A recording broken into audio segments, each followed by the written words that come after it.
everybody, welcome back, and if you are new, welcome. My name is Chris. Welcome to my little mini series of poolside perfumes. If you are a return guest, you will notice that I'm not in my usual place. I typically sit over there.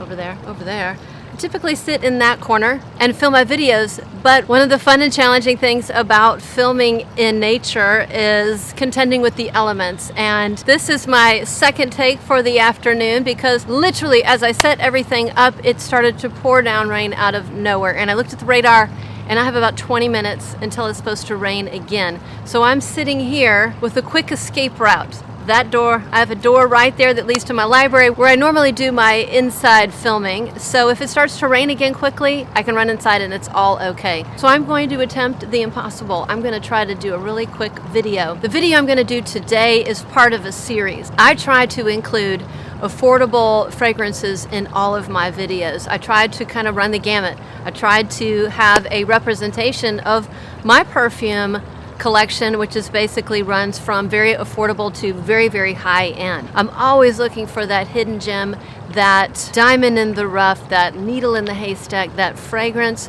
that is extremely affordable, but it really kind of blows me away. And I've looked for them for a long time, and I've discovered maybe several handfuls. In the process of doing this, I have acquired a fairly large collection of very affordable fragrances. I counted I'm going to do 50 fragrances under 50, and there's no way that I'm going to do a video about 50 fragrances in one setting, so I decided to split it up.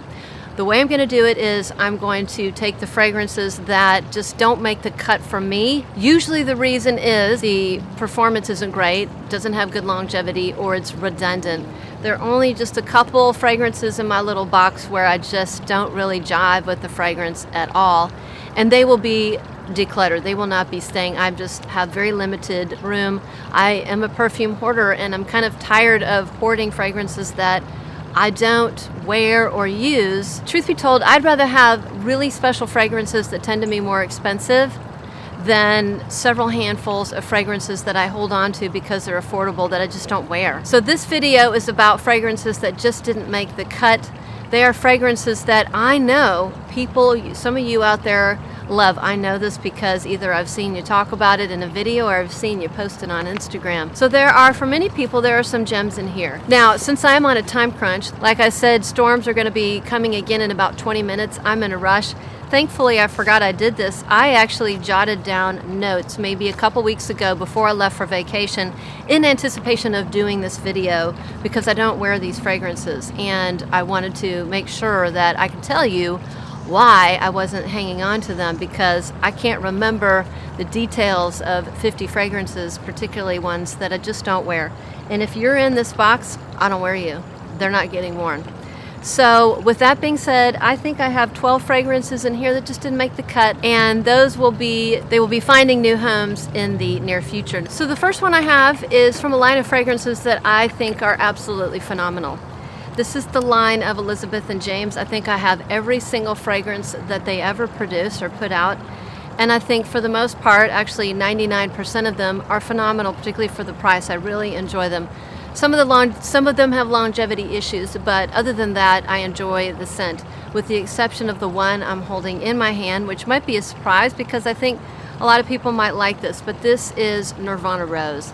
I just never jived with this fragrance because, to me, it just smells like rose potpourri. There's nothing wrong with rose potpourri. I used to put it in my drawers all the time when I was a kid. And my mom has rose potpourri in her little drawers, and it's very good scent memory. But I have so many rose fragrances that I adore and blow me away. And this one literally never got worn. I bought it blindly. I sprayed it on a tester strip, and I never wore it because the scent profile just wasn't up my alley. So this will be the first one to go. The next one is kind of a funny one. I don't even know if I made notes on it or not because I know what it smells like. I didn't make notes on it. I don't need to. Is a fragrance I bought as a joke, as a gag gift for somebody at my work. I'm sure if you're out there, we all have somebody. There's always somebody that hates fragrances or hates scents, period, whether it's your food, your body lotion, your body spray, whatever. And where I work, we do have somebody that cannot stand anything that has an odor. And I mean anything, which is a very difficult thing if you're working in a hospital, because I'm going to just be blunt. Hospitals are not exactly antiseptic. There are odors associated with the hospital. It has nothing to do with the hospital, but if you work in healthcare and you work with humans, you're going to run into odors, and that's just the bottom line. So if you are allergic to odors, if you don't care for anything that has a scent, a hospital's not a great place to be. And in general, most hospitals, most offices do have a no scent or a no fragrance policy. We don't have that, but it's more common sense.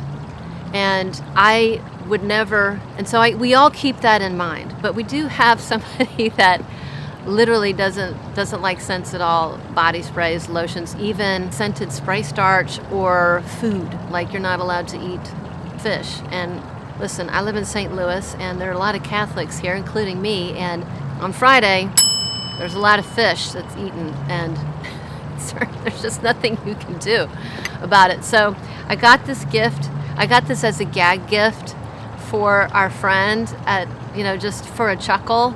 And it is called Kitten Fur by Grumpy Cat. I mean, oh my gosh.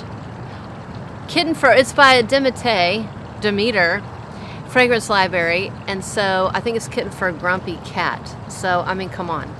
That is absolutely hysterical. I could not resist getting this. And I was just going to give it as an anonymous gift. I chickened out, obviously. It wasn't meant to be anything mean. I just chickened out and decided it probably wasn't a good idea. And then I gave it to my daughter. And my daughter says she loves it, but she never wears it. So it's actually if you like powdery fragrances, this is a powdery fragrance stream. This just smells like really odoriferous or like heavily scented Johnson's baby powder. That's it. If you like the scent of Johnson's baby powder, just concentrate it and make it really strong, you're going to love this fragrance. And I kept it because the bottle is funny, and my daughter liked the bottle and thought it was funny, but it's not getting worn, it's taking up space, and so it's going to have to go. So that's the second one.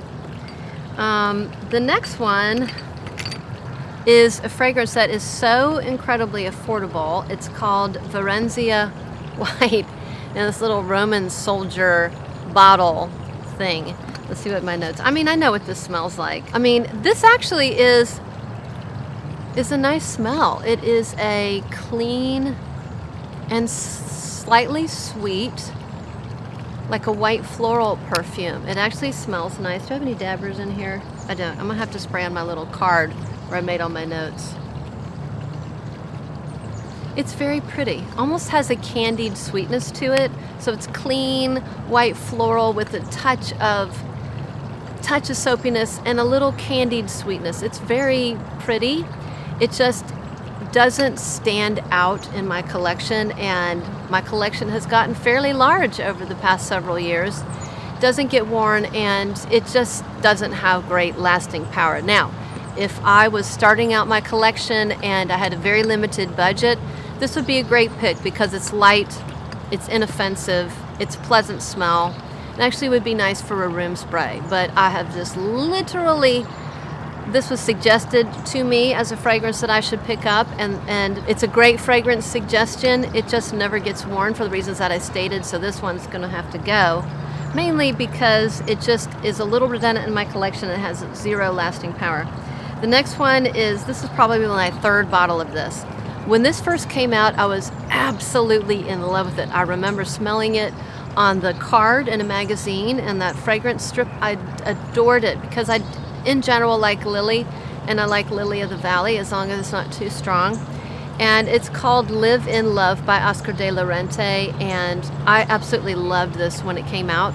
Again, a coworker loved it so much. It's very light, so it's like, let's see what my notes say other than it's Lily of the Valley. It's fresh. There's bergamot in here. I wrote down that I also smell a little bit of orange blossom. I believe that. And just really pleasant and nice. My nurse that I work with, or I used to work with, she loved it, and I gave her my bottle, and then maybe a couple years later, I purchased another bottle, and it just was like, I thought I bought a funky bottle. I bought it off the gray site. I didn't think it was a good bottle because it didn't smell the same, and so I gave that away. And then I bought a third bottle because I missed it, and I really was nostalgic and enjoyed how it smelled. So it still doesn't smell like the original, and I can tell you it's because it was reformulated. This is a shadow of itself. There's a heavy alcohol in here. It's very light. It's just not like the original. And I understand reformulations. I get it. I get why things are reformulated.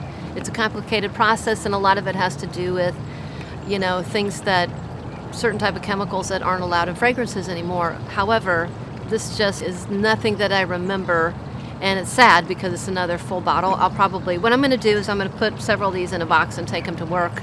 And whoever wants them can keep them, and the rest I'll give away or just maybe sell in Mercari, but that one's going away.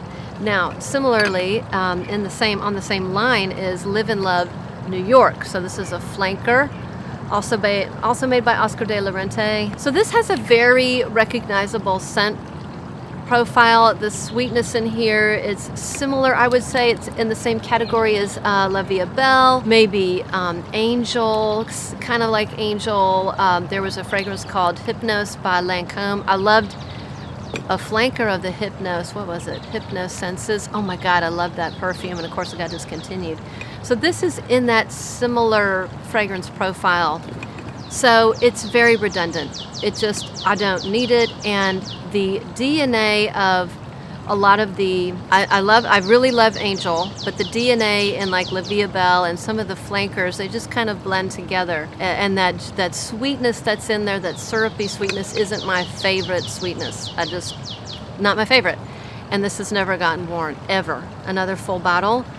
I mean, this is dirt cheap. I think this was like $18, $22. So it's a great perfume for the cost. And if you are starting out, don't have a lot of perfumes, you're in a limited budget, and you like that type of DNA, I would say it's most similar to that Hypnos by Lancôme or La Vie Belle. You would enjoy this. This is a Fruituli. This was a likable Fruituli, but I have so many perfumes I like more. This never got used, but I think for the price, it is a banger, and it's 3 or 4 ounces. So for the right person, this is a great perfume. Unfortunately, my fragrance collection has gotten enormous, and my perfumes have to stand out now in order for me to keep them, love them, and use them. This one is one of the hardest ones for me to let go, because I think this is a very pretty perfume. And it's by Oscar de la Renta, and I think this is called Tropicale. It's a tester, Tropicale, in this pretty blue bottle.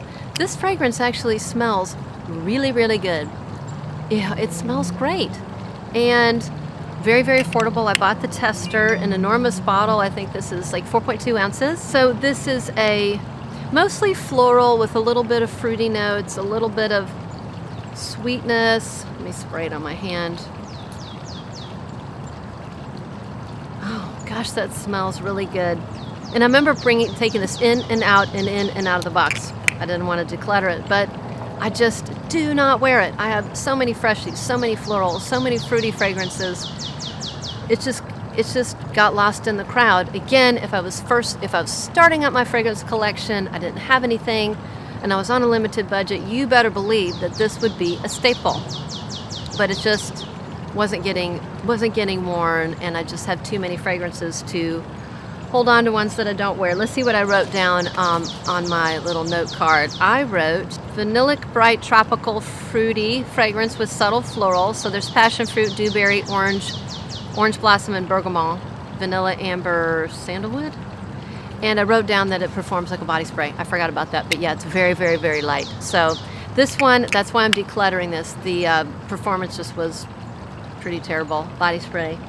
Don't need a good smelling perfume that has terrible performance. So the next one I have held on forever. I just did a video. It was in my wedding day videos, because I think this is a great fragrance to wear for a short time. If you only need a perfume to perform for 1 to 2 hours, a pretty perfume, and a perfume that is in a collectible bottle. Another Oscar de la Renta. And this is Bella Rosa. This is a very pretty fragrance, and I held on to it for a couple years because I thought it was a pretty perfume and I really enjoyed the bottle. The performance is terrible. It's literally 1 to 2 hours, and it was this really pretty detailed bottle that made me hold on to it. It's a pretty rosy, like a slightly vanillic, rosy floral perfume with a little bit of amber, and just lovely. And I can easily see myself, if I was starting out, if I was really young, limited budget, this would be a great fragrance to have or even use as a wedding day fragrance if you only needed it to last for a couple hours and you were okay with respraying. But because of those reasons, I just cannot hold on to it any longer, and I've seen lots of people declutter this over the past year and a half or so, and I just held on to it, and it's that gathered dust. So this one is finally leaving my collection. But again, it's a lovely fragrance. It just fell victim to horrible performance. The next one is in that same category. Man, this is a great smelling perfume. This is probably my favorite of the bunch as far as scent profile goes, and I love the bottle because the bottle is red. And this is called Seductive Red. This is like a cherry-infused version of Ariana Grande's Cloud. So it smells really good. It's got a lot of cherry, like cherry syrup, some almond in here. It smells delicious. I can tell you why I'm decluttering this is because, or why I think that even though it's incredibly affordable, maybe $22, has horrible performance. So again, limited budget and you don't care about performance, this is a spectacular perfume. I care about that kind of stuff, and it just takes up room. I don't want something that I can't get an hour or two, of performance. So what did I write down on my piece of paper here? I wrote down that I love the bottle. There's cherry, almond, cherry blossom, violet, vanilla, tonka. Terrible performance. Perform like a body spray, which it does. So this is a sad one. Boy, if it had better performance, this would be in my top 10 of the affordable fragrances. And again, and if I didn't say it already, I'm going to divide this series by fragrances that I just think didn't make the cut. The second video is going to be fragrances in the middle that are fragrances that did not make the top tier, but they're still good enough, and I think the value is great that I'm holding on to them for now. So that's kind of the middle category. And then we have this third category of fragrances that, even though they are remarkably affordable, just aren't staying because typically performance. There's one in here that I'm just not a fan of. I'm getting through these pretty quickly because of sprinkles. There's oh my god, it is like black over there. I have 2 more fragrances to get through, and then I'm probably going to run through the door and end this video. So the next one is Demeter, and it's called Rice Paddy. I'm going to hang on to this until I make my rice video, and then it will be decluttered. It smells good. I like this. What did I write down? I'm in a hurry. Oh my gosh, I'm about to get poured on. Nutty rice milk diluted with minerally water, and it's very warm, it's very milky, it's very nice, but the performance was only an hour. I mean, can you guess? This is what all Demeter fragrances, it just started rain. All Demeter fragrances just have terrible performance, and if you have one where you have great performance, let me know, because they're incredibly affordable. I paid, maybe in the low 20s for this, certainly under $30, and it smells good for like that hour. Yes, milky, creamy, a little bit of rice in there, but performance horrible. So this one's gonna go after I make my, oh my lord, lightning. This one's gonna go after I make my rice video. And the last one, which is good because I see lightning over there, is, oh my gosh, this one actually, I think it's a good fragrance. The bottle is hideous. I mean, seriously, Adam Levine. Guy, we need to talk. You and I need to talk. What were you thinking? What were you thinking? Sugar! It's no good. It ain't sweet.